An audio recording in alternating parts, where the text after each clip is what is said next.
आणि यानंतर एक अत्यंत दुर्दैवी बातमी, नवी मुंबईमध्ये एका 9 वर्षांच्या लहान मुलाचा बस खाली चिरडून दुर्दैवी मृत्यू झालेला आहे आणि याहीपेक्षा धक्कादायक बाब म्हणजे त्या मुलाच्या आई देखतच ही घटना घडली आहे।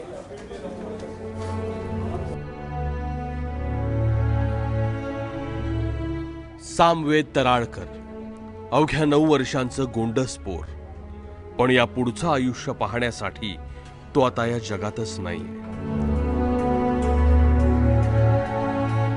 नवी मुंबईतल्या नेरूळमध्ये राहणारा सामवेद सोमवारी शाळेतून घरी निघाला, पण रस्ता ओलांडताना मात्र दुसऱ्या स्कूल बसनं त्याला धडक दिली आणि रस्त्याच्याच पलीकडे उभ्या असणाऱ्या आई समोर पोर रक्ताच्या थारोळ्यात पडलं।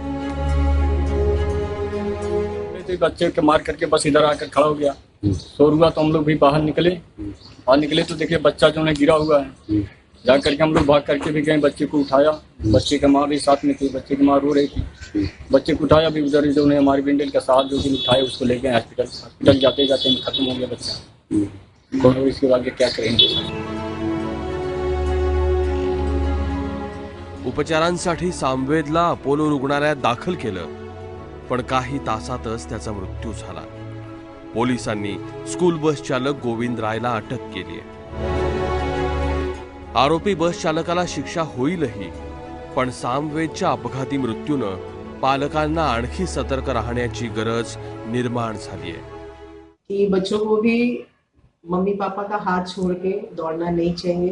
At the same time papa mummy को भी ये कोशिश करना चाहिए कि हमारा बच्चा हमारे हाथ में रहे, स्पेशली जब हम रोड क्रॉस कर रहे हैं।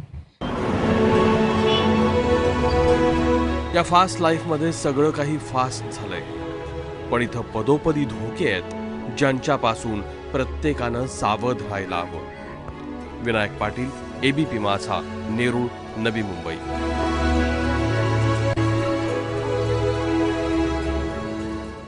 आणि या घटनेमुळे शाळकरी मुलांच्या सुरक्षेचा प्रश्न पुन्हा एकदा चर्चेत आलाय।